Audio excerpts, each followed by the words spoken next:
Good morning students.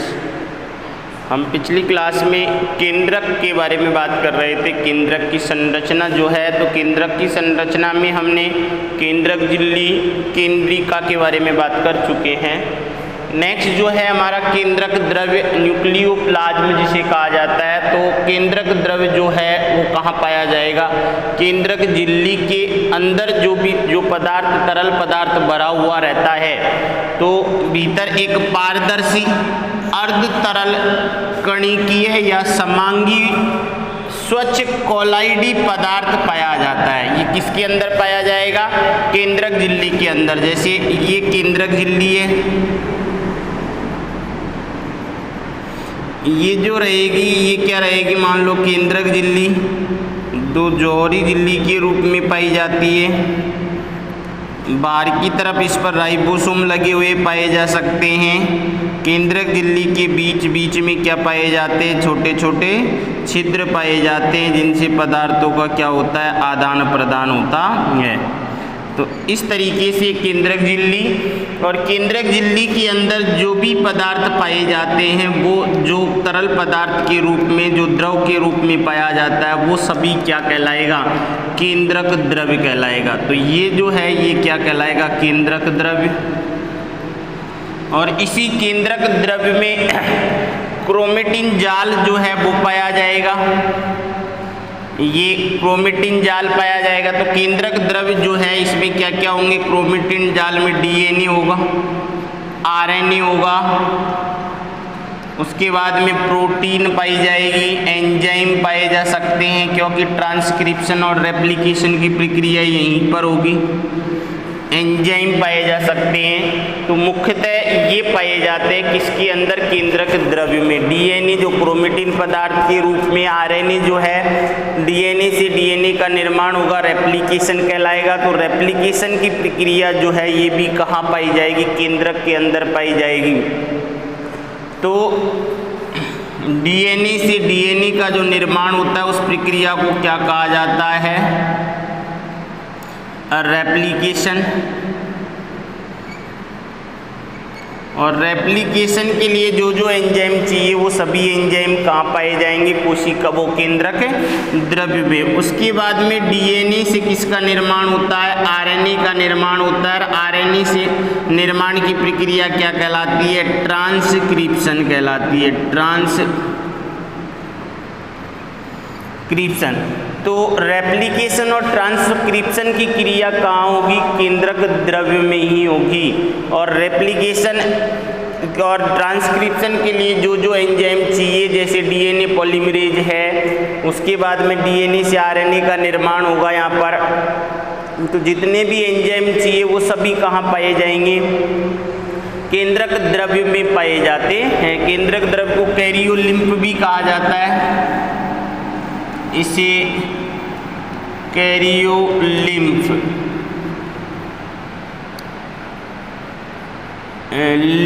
भी कहा जाता है। तो इसे क्या कहा जाएगा? कैरियोलिम्फ भी कहा जाता है। तो ये केंद्रक द्रव्य है। तो केंद्रक द्रव्य में क्या पाए जाते हैं? सबसे पहले एक पारदर्शी अर्ध तरल कणिकीय, समांगी और कोलाइडी द्रव पदार्थ पाया जाता है, तरल पदार्थ पाया जाता है, जिसे क्या कहा जाता है? केंद्रक द्रव्य या कैरियोलिम्फ कहा जाता है। और इसी माध्यम में क्या होती है? रेप्लिकेशन की प्रक्रिया होगी। क्रोमेटिन जाल इसी में पाया जाएगा। क्रोमेटिन जाल जो है किसका बना रहेगा? क्रोमेटिन जाल की अगर बात करेंगे अपन अभी, तो क्रोमेटिन जाल जो है ये कहाँ पाया? केंद्रक द्रव्य में पाया जाएगा। इसमें डीएनए है, आरएनए है, उसके बाद में स्टोन प्रोटीन है, नॉन स्टोन प्रोटीन है, ये सभी पाए जाएंगे। नेक्स्ट जो है वो है क्रोमेटिन। तो नेक्स्ट जो है वो है क्रोमेटिन जाल या क्रोमेटिन पदार्थ। केंद्रक की संरचना की अगर नेक्स्ट बात करते हैं हम, तो ये जो रहेगा वो रहेगा क्रोमेटिन जाल। अब क्रोमेटिन जाल की बात करेंगे यहाँ पर, तो क्रोमेटिन जो शब्द है वो सबसे पहले किसने दिया?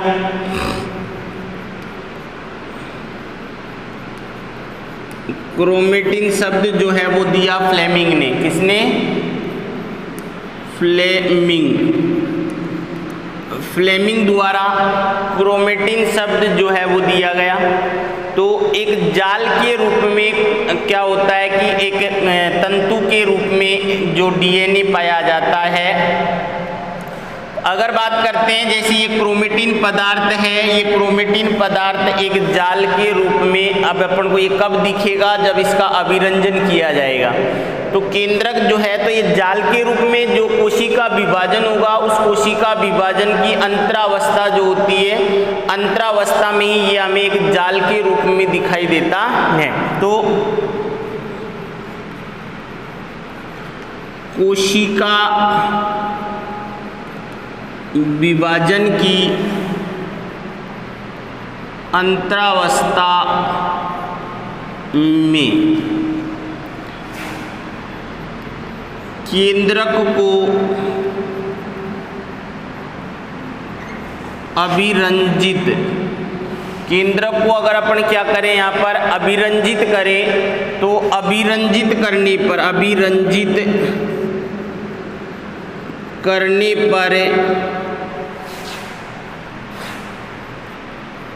केंद्रक में धागेनुमा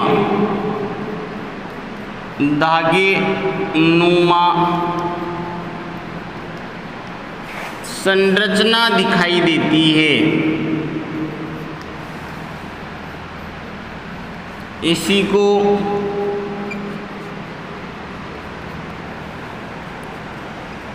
क्रोमेटिन जाल कहते हैं। तो एक बात तो ये क्लियर है कि जब इसको अभिरंजित करते हैं तो अभिरंजित किससे किया जाता है? एक डाई होती है जिसे केंद्रक को अभिरंजित किया जाता है, जिसे कहा जाता है एसीटोकार्मीन। तो अभिरंजित किससे किया जाता है? एसीटोकार्मीन।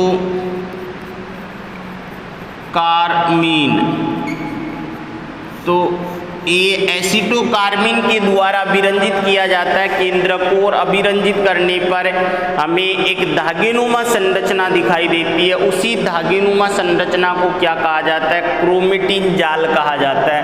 कोशिका विभाजन की कौन सी अवस्था में होगा? अंतरावस्था में, इंटरफेज अवस्था जो होगी उसमें होगा ये काम। और जैसे ही कोशिका विभाजन कौन सी विभाजनशील अवस्था में आती है, माइटोसिस प्रावस्था में आती है, तो कोशिका विभाजन में सबसे पहले प्रोफेज अवस्था होती है।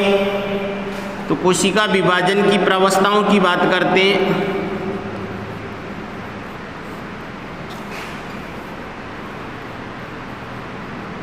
कोशिका विभाजन की प्रावस्था जो है, जिसमें इंटरफेज हो गया पहला, तो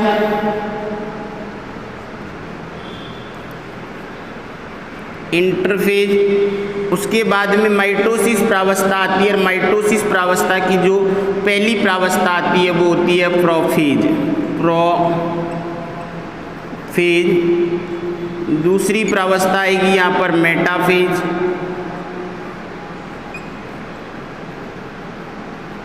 तीसरी प्रावस्था आएगी एनाफेज।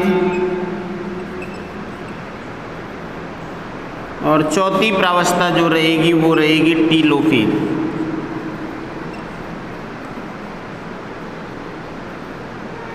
अब देखो यहाँ पर इंटरफेज अवस्था में केंद्रक को अभिरंजित करने पर केंद्रक जो ये क्रोमेटिन जाल जो है वो कैसा दिखाई देता है? धागेनुमा तंतु के रूप में दिखाई देता है। परंतु जैसे ही प्रोफेज अवस्था आती है, प्रोफेज अवस्था में ये धागेनुमा संरचना जो है धीरे धीरे किसमें इनका क्या होता है? संघनन होता है। क्रोमेटिन जाल जो है वो संघनित होता है, संघनित होकर लंबाई में छोटा हो जाता है और मोटाई में मोटा होता जाता है। और एंड में अगर प्रोफेज अंतिम प्रावस्था के जाते जाते देखते हैं तो यहाँ पर गुणसूत्रों का बोल सकते हैं। या क्रोमेटिन जाल जो है, क्रोमेटिन जाल का संघनन जिसके फलस्वरूप ये क्या होगा, लंबाई में छोटा होगा, मोटाई में मोटा होता जाएगा और मेटाफेज अवस्था आते आते ये गुणसूत्रों में बदल जाते हैं। इस अवस्था में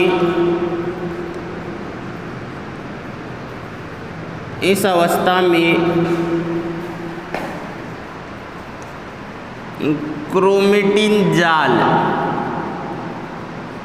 किसमें बदल जाएंगे, गुणसूत्रों में बदल जाते हैं।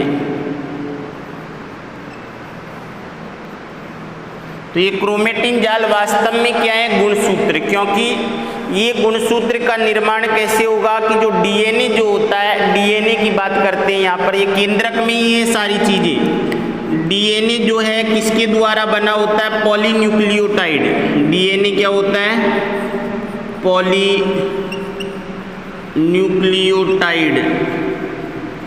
ये पॉलीन्यूक्लियोटाइड श्रृंखला होती है और ये दो श्रृंखलाएं जो होती है डबल हेलिक्स के रूप में। तो ये पॉलीन्यूक्लियोटाइड जो श्रृंखला है, तो ये श्रृंखला जो है ये किसके ऊपर लिपटी हुई रहती है, हिस्टोन प्रोटीन के ऊपर। हिस्टोन प्रोटीन जो है इसके ऊपर लिपटी रहती है। आगे नेक्स्ट में अपन चैप्टर जो आएगा उसमें पढ़ेंगे डीएनए पैकेजिंग में। तो ये पॉलीन्यूक्लियोटाइड श्रृंखला डीएनए के ऊपर लिपटकर एक लंबी श्रृंखला ये तंतु, और ये दोनों आपस में लिपट जाती है, लिपट के सोलेनॉइड मॉडल का निर्माण करती है। आगे जाकर ये एक धागेनुमा संरचना में परिवर्तित हो जाता है और वो धागेनुमा संरचना ही क्या कहलाती है, क्रोमेटिन जाल कहलाता है।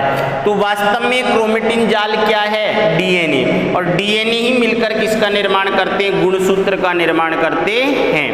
तो ये गुणसूत्र है। अगर गुणसूत्र को और अपन में खोलते हैं तो डीएनए दिखाई देगा हमको, DNA plus histone protein plus non histone protein.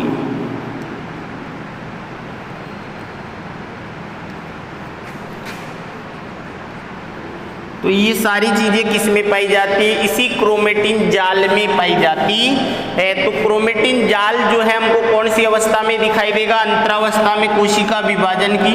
परंतु जैसे ही कोशिका विभाजन प्रारंभ होता है, प्रोफेज में धीरे धीरे संघनन होता जाता है और मेटाफेज अवस्था आते आते इनका संघनन अधिकतम हो जाता है और इसी अवस्था में गुणसूत्र सबसे मोटे और दिखाई देते हैं। तो मेटाफेज अवस्था जो है,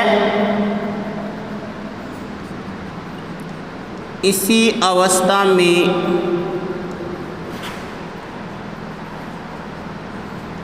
गुणसूत्र सबसे मोटे दिखाई देते हैं। तो यही अवस्था ऐसी अवस्था है जिस अवस्था में गुणसूत्र और जब अपन गुणसूत्र के बारे में पढ़ेंगे तो मेटाफेज अवस्था में ही गुणसूत्र जो है, गुणसूत्रों का जो अध्ययन किया जाता है वो मेटाफेज अवस्था में ही किया जाता है, क्योंकि इसी अवस्था में गुणसूत्र सबसे मोटे और क्या दिखाई देते हैं। अब क्रोमेटिन जाल को जब अभिरंजित किया जाता है, अभिरंजित करने पर ये दो तरीके से अभिरंजित होता है। अगर देखा जाए, जो मान लो जब इसको अभिरंजित किया, ये केंद्रक झिल्ली, तो ये दागेनुमा भाग जो है इस तरीके से, अब इसमें से कुछ भाग जो है ये तो गहरा अभिरंजित हुआ इस तरीके से और कुछ भाग हल्का अभिरंजित होता है। तो जो भाग गहरा अभिरंजित होता है उसे तो कहा जाता है हेट्रोक्रोमेटिन भाग।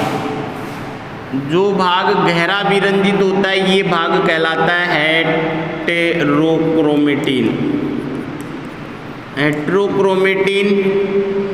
और जो भाग हल्का अभिरंजित होता है हेट्रोक्रोमेटिन, और जो भाग हल्का अभिरंजित होता है ये कहलाता है यूक्रोमेटिन। तो इस तरीके से ये ये जो क्या बोलते हैं इसको, क्रोमेटिन जाल जो है, ये क्रोमेटिन जाल भी दो पोर्शन हो गए। इसमें जब हमने इसको अभिरंजित किया और अभिरंजित करने पर देखा कि कुछ भाग जो है वो तो गहरे अभिरंजित होते हैं और कुछ भाग जो है इसमें हल्के अभिरंजित होते हैं। तो ये हेट्रोक्रोमेटिन जो गहरे अभिरंजित होते हैं, ये गहरे अभिरंजित होते हैं। अपन यहाँ पर बता, ये गहरे अभिरंजित होते हैं और ये हल्के अभिरंजित होते हैं। तो यहाँ पर दो भाग हो गए इसमें। हेट्रोक्रोमेटिन जो है ये गहरे अभिरंजित होंगे और यूक्रोमेटिन जो है वो हल्के अभिरंजित होते हैं। तो हेट्रोक्रोमेटिन जो है गुणसूत्र के अंदर एक निष्क्रिय भाग होता है, जबकि यूक्रोमेटिन जो है एक सक्रिय भाग होता है। अर्थात अपन बात करें यहाँ पर हेट्रोक्रोमेटिन और यूक्रोमेटिन जो भाग होते हैं,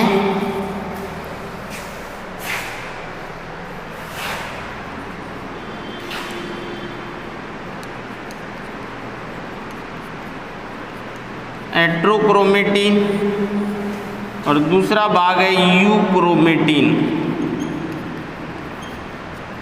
तो हेट्रोक्रोमेटिन भाग की अगर मैं बात करता हूं तो ये भाग जो है ये है गहरा अभिरंजित होता है,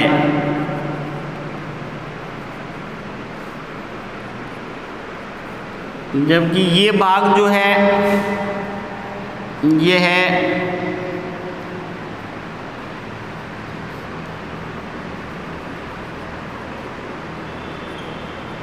हल्का अभिरंजित होता है। दूसरे भाग की अगर बात करते हैं यहाँ पर, जो ये है आनुवंशिक रूप से निष्क्रिय भाग होगा, जबकि यूक्रोमेटिन जो है वो क्या होगा कि सक्रिय भाग होगा। और ये गहरा अभिरंजित क्यों हो रहा है? क्योंकि ये है अधिक संघनित व कुंडलित भाग होता है या अधिक कुंडलित भाग होता है। यह भाग जो होगा ये क्या होगा? अधिक संघनित व ये है अधिक संघनित व कुंडलित भाग होता है, और यह कम संघनित, ये है कम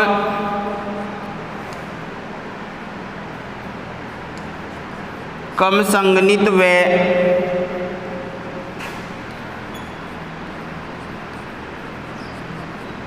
कुंडलित भाग होता है।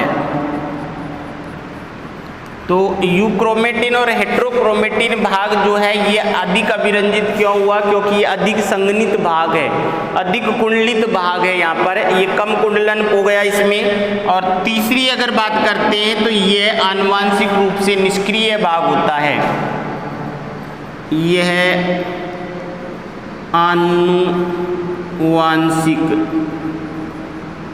आनुवंशिक रूप से निष्क्रिय भाग होता है, जबकि यह आनुवंशिक रूप से सक्रिय भाग होता है। यह सक्रिय भाग होता है। तो ये डीएनए है एक तरह का। तो डीएनए में दो गुणसूत्र जो है इसके दो पोर्शन बन गए, एक हेट्रोक्रोमेटिन और एक यूक्रोमेटिन होता है। तो जब प्रतिकृति होती है तो प्रतिकृति में जो हेट्रोक्रोमेटिन भाग है इसकी प्रतिकृति बाद में होती है, यूक्रोमेटिन भाग जो है इसकी प्रतिकृति क्या होती है? पहले होती है। तो ये थे हेट्रोक्रोमेटिन और यूक्रोमेटिन भाग। तो हेट्रोक्रोमेटिन जो निष्क्रिय भाग होता है आनुवंशिक रूप से, जबकि यूक्रोमेटिन जो है आनुवंशिक रूप से सक्रिय भाग होता है। अगर आगे अगर बात करते हैं यहाँ पर इसके कार्य की, किसके? केंद्रक के। तो केंद्रक जो है इसमें आनुवंशिक पदार्थ डीएनए पाया जाएगा गुणसूत्र के रूप में। तो गुणसूत्र के बारे में हम अलग से अध्ययन करेंगे। ये है केंद्रक। केंद्रक के कार्य। केंद्रक के कार्य में बात करते हैं तो केंद्रक कोशिका का क्या होता है, नियंत्रण केंद्र होता है। यह कोशिका का नियंत्रण केंद्र होता है।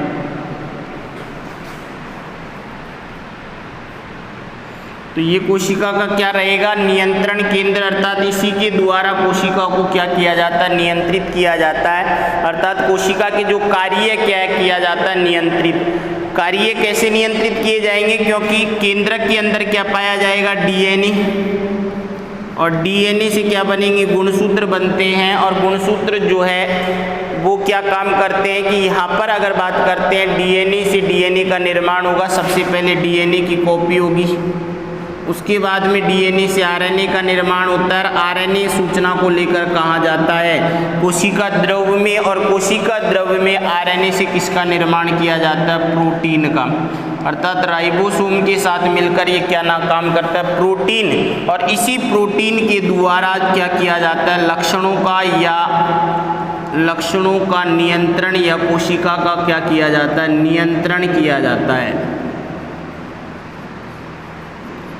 तो इस तरीके से कोशिका के केंद्रक जो है, उसी केंद्रक के द्वारा जो भी हमारी कोशिका के अंदर क्रियाएं होती है, उन सभी क्रियाओं का क्या किया जाएगा, नियंत्रण किया जाता है। उसके बाद में जो आनुवंशिक पदार्थ, जो गुणसूत्र जो है, इसमें पाए जाने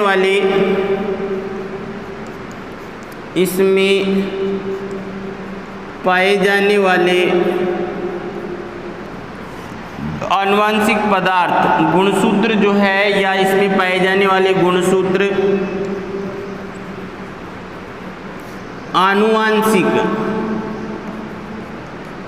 आनुवंशिक लक्षणों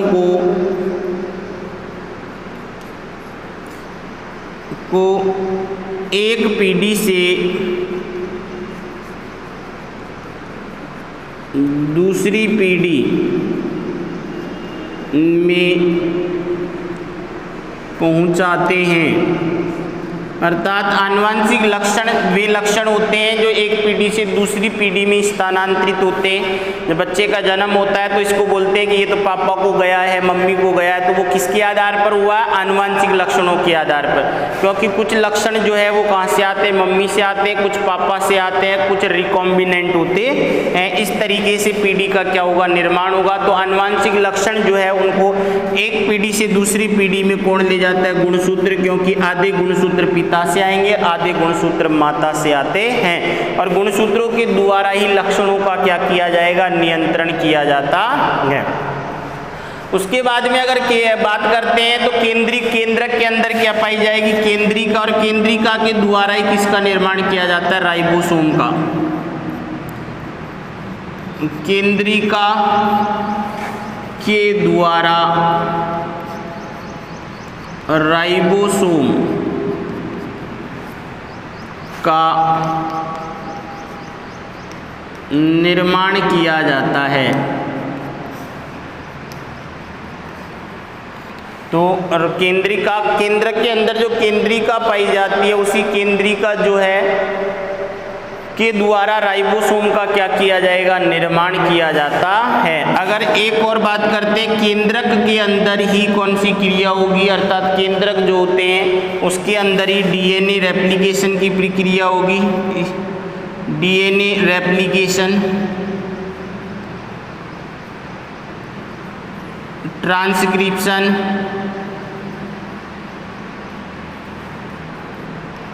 और ट्रांसलेशन। तो ये ट्रांसलेशन की प्रक्रिया जो है ये तो कहाँ होगी, कोशिका द्रव्य में। डीएनए रेप्लिकेशन किसे कहेंगे, डीएनए से डीएनए का निर्माण जो होता है उसे क्या कहा जाता है, डीएनए रेप्लिकेशन कहा जाता है, जो एंजाइमों के द्वारा संपन्न होती है। और ट्रांसक्रिप्शन किसे कहा जाता है, जो सूचना को डीएनए से किस में भेज दिया जाता है, एमआरएनए में भेज दिया जाता है, आरएनए में भेज दिया जाता है। उसी प्रक्रिया को क्या कहा जाता है, ट्रांसक्रिप्शन कहा जाता है। तो डीएनए रेप्लिकेशन और डीएनए ट्रांसक्रिप्शन, जो ट्रांसक्रिप्शन ट्रांसक्रिप्शन की प्रक्रिया है ये कहाँ होती है, कोशिका के केंद्रक में संपन्न होती है और इन्हीं क्रियाओं के द्वारा कोशिका जो है या केंद्रक जो है कोशिका की क्रियाओं को नियंत्रित करता है। तो कोशिका केंद्रक के क्या कार्य हो जाएगा, कोशिका का नियंत्रण केंद्रक होता है। दूसरा, इसमें पाए जाने वाले गुणसूत्र जो है आनुवांशिक पदार्थों को एक पीढ़ी से दूसरी पीढ़ी में पहुंचाने का कार्य करते हैं। केंद्रिका के द्वारा राइबोसोम का क्या किया जाता है, निर्माण किया जाता है और राइबोसोम जो है एमआरएनए के साथ मिलकर क्या बनाता है, प्रोटीन का निर्माण करता है, प्रोटीन सिंथेसिस अर्थात ट्रांसलेशन का कार्य करता है। और केंद्रक जो है, केंद्रक में ही दो क्रियाएं महत्वपूर्ण क्रिया जो हैं, डीएनए रेप्लिकेशन जिसमें डीएनए से डीएनए के निर्माण की प्रक्रिया होती है और ट्रांसक्रिप्शन जिसमें डीएनए से एमआरएनए का निर्माण होता है। ये एमआरएनए सूचना को लेकर कहा जाता है कोशिका द्रव में और कोशिका द्रव में राइबोसोम के साथ मिलकर क्या बनाते हैं, ribosome plus tRNA plus amino अम्ल जो है उनके सभी के साथ मिलकर ट्रांसलेशन अर्थात प्रोटीन का निर्माण करते हैं। तो ये था केंद्रक। अब केंद्रक के अंदर एक दूसरी संरचना जो है अर्थात जो क्रोमेटिन जाल जो है, जब क्रोमेटिन जाल का संघनन होगा, संघनन से क्या बनेगा, गुणसूत्र बनता है। तो उस गुणसूत्र के बारे में अपन नेक्स्ट क्लास में अध्ययन करेंगे।